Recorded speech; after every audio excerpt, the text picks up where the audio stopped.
Exercise number 7.2 part number 1 है हमारा। Identify the following statement as true और false. ठीक है कि हमने ट्रू और फॉल्स स्टेटमेंट जो है वो बतानी है कि कौन सी हमारी स्टेटमेंट ट्रू है एंड कौन सी हमारी स्टेटमेंट जो है वो फॉल्स है। तो पार्ट नंबर 1 से लेके पार्ट नंबर 5 तक जो है वो हम लोग जो है क्वेश्चन नंबर 1 को स्टार्ट करते हैं। पार्ट नंबर 1 है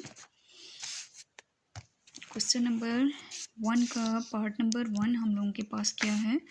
स्टेटमेंट को पढ़ते हैं। उन्होंने दिया हुआ है absolute value equal to 0 has only one solution.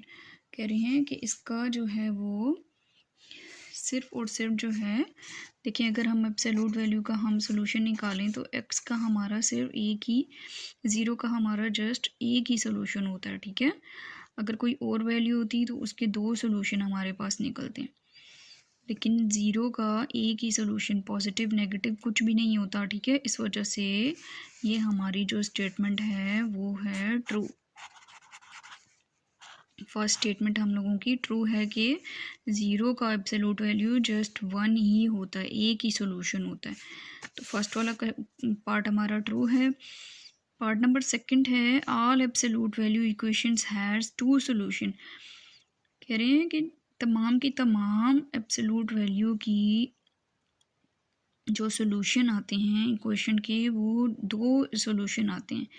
अगर हम पार्ट नंबर 1 को देखें तो देखिए 0 का हमारा जस्ट वन सॉल्यूशन आता है, इसलिए ये हमारे पास स्टेटमेंट क्या हो जाएगी, फॉल्स हो जाएगी, क्योंकि सब के सब इक्वेशंस का सॉल्यूशन जो है वो 2 नहीं आता। देखिए ऊपर वाली जो इक्वेशन है उसका जस्ट वन सॉल्यूशन है, इस वजह से हम ऊपर वाली क्वेश्चन पार्ट को देखते हुए कह सकते हैं कि ये हमारा जो है वो पार्ट नंबर 2 जो है वो फॉल्स है। तमाम इक्वेशन का सॉल्यूशन सेट जो है वो हमारा 2 नहीं आता।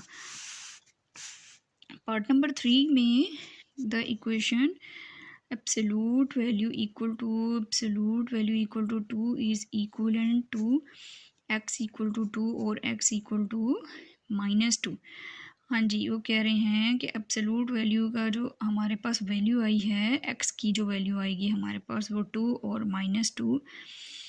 मैंने आपको बताया था कि हमारे पास जो है वो एब्सोल्यूट वैल्यू की इक्वेशन की दो वैल्यूज़ आती हैं। एक्स की हमारी कितनी वैल्यूज़ आती हैं, 2 वैल्यूज़ आती हैं। सपोज़ अगर जो है हमारे पास ये क्वेश्चन है तो देखिए हम एक्स में अगर हम 4 को इधर -4 भी पुट करते हैं एक्स की जगह तो तब भी हमारे पास पॉजिटिव में आंसर आएगा, और -4 पुट करेंगे तो तब भी पॉजिटिव में ही आंसर आएगा।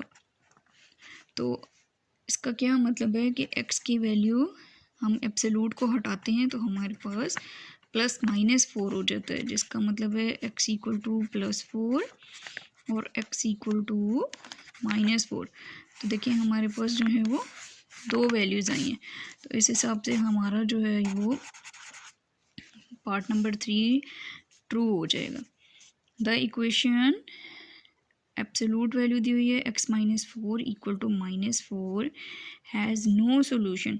कह रहे हैं कि इसका जो है वो कोई सॉल्यूशन नहीं है। आप लोगों को पता है कि यहाँ पर हमारे पास नेगेटिव में वैल्यू नहीं आ सकती, क्योंकि इधर डिस्टेंस कभी भी नेगेटिव नहीं होता।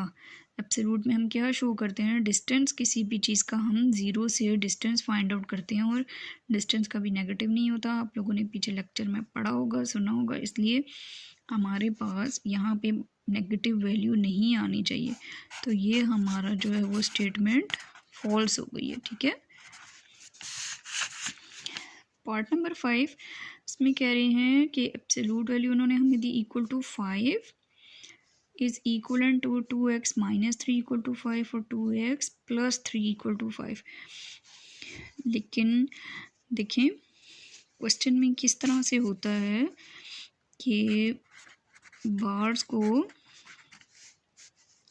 को जब हम हटाते हैं 2x -3 तो हमारे पास पॉजिटिव -5 आ जाता है, और हम लोग क्या करते हैं 2x -3 को इक्वल टू एक बार पॉजिटिव में और 2x-3 को एक बार नेगेटिव में हम इस तरह से लिखते हैं, +5 एंड -5। लेकिन क्वेश्चन में देखिए हमें क्या दिया हुआ है, 2x-3 = 5 और 2x+3 आ गया, लेकिन हमारे पास यहाँ पे क्या है, माइनस। तो ये हम लोगों का क्वेश्चन जो है वो पार्ट जो है वो फॉल्स है, गलत आंसर है। उम्मीद है आपको क्वेश्चन नंबर 1 के पांचों पार्ट्स में वो समझ आ गई होगी। सब्सक्राइब करें और बेल दबाएं ताकि कोई सवाल रह न जाए।